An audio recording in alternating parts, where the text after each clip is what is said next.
ng mga nasabi.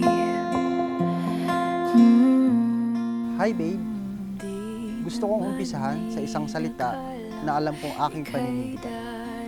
Habang buhay, nakatatak na ito sa aking puso at isip mula nang inibig kita. Habang binabaybay natin ang buhay na magkasama, nais kong sabihin sa iyo kung gaano kita pinahahalagahan. Sa bawat araw na lumilipas, natuto akong tanggapin ang bawat bahagi ng iyong pagkatao. Ikaw ang kumpas pag naliligaw. Ikaw ang kulay sa langit na bugaw.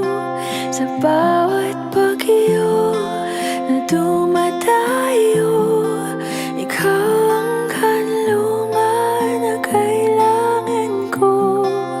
We've been together for 6 years, and 3 years of those, we were in a long-distance relationship. It wasn't easy, but you patiently waited for me. You didn't give up. Salamat sa pagtitiis, sa pagmamahal at panindigan mo. Hindi mo ako binitawan sa mga panahong kabitaw-bitaw ako. Today, I promise to do the same for you. I promise to stand by you, and to love you, and to choose you every day. I gave you this watch to mark the beginning of our forever. Hindi lang ito simpleng relo. This is a reminder that I chose you at patuloy kitang pipiliin araw-araw. Ako'y mamihan ng ganito. Totoo ba ito? Sa isang iklap, nagbago ako. Hindi ko na kayang mawalay sa'yo.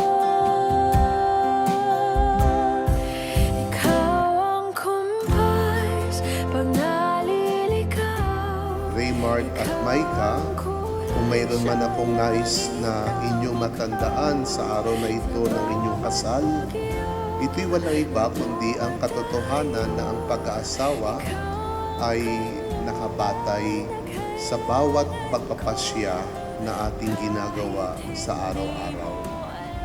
Inyong babantayan, inyong susuriin at pagninilayan ang bawat desisyon na gagawin ninyo sa araw-araw.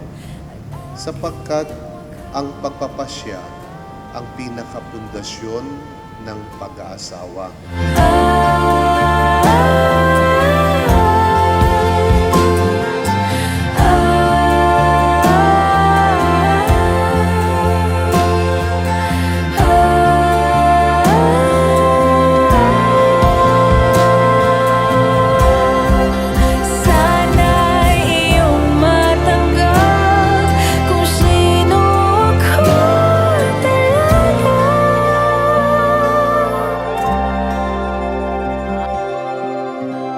I promise to always choose you even when it's hard. Alam ko darating yung mga panahon na parang pakiramdam natin hindi na natin mahal ang isa't isa, ngunit araw-araw kitang pipiliin.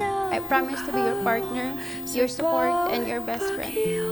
Ikaw ang tahanan ko, at simula ngayon, habang buhay na. Ikaw yung kanlungan